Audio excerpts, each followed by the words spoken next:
Judicial system നന്നായി പ്രവർത്തിക്കുന്ന ഒരു രാജ്യത്ത് മാത്രമേ ജനാധിപത്യം നിലനിൽക്കുകയുള്ളൂ. ജനാധിപത്യ പ്രക്രിയയിൽ ജുഡീഷ്യറിയുടെ പങ്ക് നിസ്തുലമാണ്. ജുഡീഷ്യൽ സിസ്റ്റത്തെ മാത്രമല്ല, ജഡ്ജിമാരെയും വലിയ രീതിയിൽ അറ്റാക്ക് ചെയ്യുന്ന കാഴ്ച നാം രാജ്യത്ത് കണ്ടുകൊണ്ടിരിക്കുകയാണ്.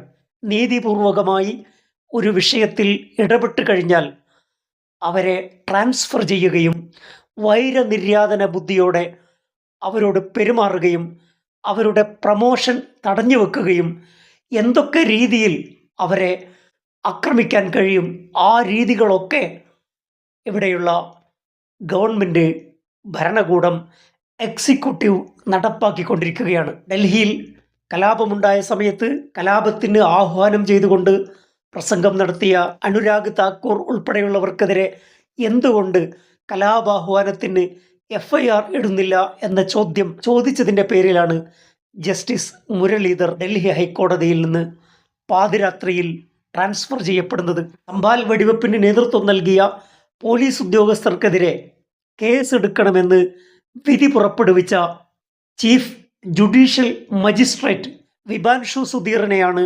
സുൽത്താൻപൂരിലേക്ക് സ്ഥലം മാറ്റിയിരിക്കുന്നത്. 2024 സംഭാൽ മസ്ജിദിനടുത്ത് 5 പേരെ പോലീസ് വെടിവെച്ചു കൊന്നത്. അലഹബാദ് ഹൈക്കോടതിയാണ് ട്രാൻസ്ഫർ ഉത്തരവ് നൽകിയിരിക്കുന്നത്. പോലീസ് വെടിവെപ്പുമായി ബന്ധപ്പെട്ട് ASP അഞ്ജു ചൗധരി അടക്കം 9 പേർക്കെതിരെ FIR രജിസ്റ്റർ ചെയ്യാനുള്ള വിഭാൻഷു സുധീറിൻ്റെ ഉത്തരവിന് പിന്നാലെയാണ് അദ്ദേഹത്തിന് സ്ഥാനചലനമുണ്ടാകുന്നത്, സ്ഥലം മാറ്റമുണ്ടാകുന്നത്. വിധി വന്നതിന് ശേഷവും പോലീസ് കുറ്റക്കാർക്കെതിരെ FIR രജിസ്റ്റർ ചെയ്തിട്ടില്ല. മജിസ്ട്രേറ്റ് കോടതി ഉത്തരവ് നിലനിൽക്കില്ലെന്നും ഹൈക്കോടതിയെ സമീപിക്കുമെന്നും പോലീസ് പറയുന്നതിനിടെയാണ് ഹൈക്കോടതി ഇടപെട്ട് ജഡ്ജിയെ തന്നെ സ്ഥലം മാറ്റുന്ന നീക്കം നടത്തിയത്. സംഭാൽ മസ്ജിദിൽ സർവേ നടത്താനുള്ള കോടതി ഉത്തരവിന് പിന്നാലെയാണ് 2024 നവംബറിൽ സംഘർഷം ഉടലെടുക്കുന്നത്. സർവേക്കെത്തിയ ആർക്കിയോളജിക്കൽ സർവേ ഓഫ് ഇന്ത്യയുടെ ഉദ്യോഗസ്ഥർക്കൊപ്പം ഹിന്ദു തീവ്രവാദ സംഘടനകളുടെ ആളുകളും പള്ളിയിൽ കയറുകയും പ്രകോപനം സൃഷ്ടിക്കുകയും ചെയ്തതാണ് സംഘർഷത്തിന് നിമിത്തമായത്. തുടർന്ന് പോലീസ് വെടിവെക്കുകയായിരുന്നു. ആ വെടിവെപ്പിൽ 5 പേർ കൊല്ലപ്പെടുകയും നിരവധി പേർക്ക് പരിക്കേൽക്കുകയും ചെയ്തു. സർക്കിൾ ഇൻസ്പെക്ടറായിരുന്ന അഞ്ജു ചൗധരിക്ക് UP ഗവൺമെൻറ് ആദിത്യനാഥ് പ്രമോഷൻ നൽകുകയുണ്ടായി. 5 പേരെ വെടിവെച്ചു കൊന്ന ഉദ്യോഗസ്ഥന് റിവാർഡായി സ്ഥാനക്കയറ്റം നൽകുകയാണ് യോഗി ആദിത്യനാഥ് ചെയ്തത്. സർക്കിൾ ഓഫീസറായിരുന്ന അഞ്ജു ചൗധരിയെ ASP ആയി പ്രമോഷൻ നൽകി ആദരിക്കുകയാണ് UP സർക്കാർ ചെയ്തത്.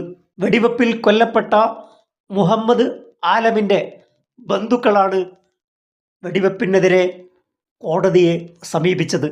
മുഹമ്മദ് ആലമിൻ്റെ കുടുംബം നൽകിയ ഹർജിയുടെ പശ്ചാത്തലത്തിലാണ് ASP അഞ്ജു ചൗധരി ഉൾപ്പെടെയുള്ള പോലീസ് ഉദ്യോഗസ്ഥർക്കെതിരെ FIR രജിസ്റ്റർ ചെയ്യാൻ വേണ്ടി മജിസ്ട്രേറ്റ് കോടതി ജഡ്ജി വിഭാൻഷു സുധീർ ഉത്തരവിടുന്നത്. ഇതാണ് BJPയെ ചൊടിപ്പിച്ചത്. പോലീസ് വെടിവെപ്പ് ആസൂത്രിതമായിരുന്നുവെന്നും തൻ്റെ മകൻ ആലമിനെ 3 തവണയാണ് പോലീസ് വെടിവെച്ചതെന്നും മുഹമ്മദ് ആലമിൻ്റെ പിതാവായ യാമിൻ കോടതിയെ ബോധിപ്പിച്ചു. കോടതിയെ സമീപിച്ചതിൻ്റെ പേരിൽ വീണ്ടും കുടുംബം നിരന്തരമായ ഭീഷണികൾ നേരിട്ടു. ആലമിൻ്റെ പിതാവും സഹോദരനും അജ്ഞാത കേന്ദ്രത്തിലാണ് കഴിയുന്നതെന്ന് സഹോദരി വ്യക്തമാക്കുകയുണ്ടായി. ASP അഞ്ജു ചൗധരി ചില്ലറക്കാരനല്ല. അദ്ദേഹം മുമ്പും വിവാദങ്ങളിൽ ഇടം പിടിച്ച ആളാണ്. ഹോളി ആഘോഷവേളകളിൽ മുസ്ലിങ്ങൾ പള്ളികളിൽ വരുന്നത് ഒഴിവാക്കണമെന്നും വീടുകളിൽ തന്നെ നിസ്കാരങ്ങൾ നിർവഹിക്കണമെന്നും അഭ്യർത്ഥിച്ചുകൊണ്ടുള്ള ചൗധരിയുടെ പ്രസ്താവന വലിയ വിവാദങ്ങൾ സൃഷ്ടിച്ചിരുന്നു. രാജ്യത്തെ നിയമവ്യവസ്ഥകൾ അനുശാസിക്കുന്ന വിധം പ്രവർത്തിക്കാൻ സ്വാതന്ത്ര്യം നഷ്ടപ്പെട്ട രീതിയിലാണ് ഇന്ന് കോടതികൾ. ജനാധിപത്യത്തിൻ്റെ മണിമുഴക്കം നാം കോടതികളിൽ നിന്നും നിരന്തരം കേട്ടുകൊണ്ടിരിക്കുകയാണ്.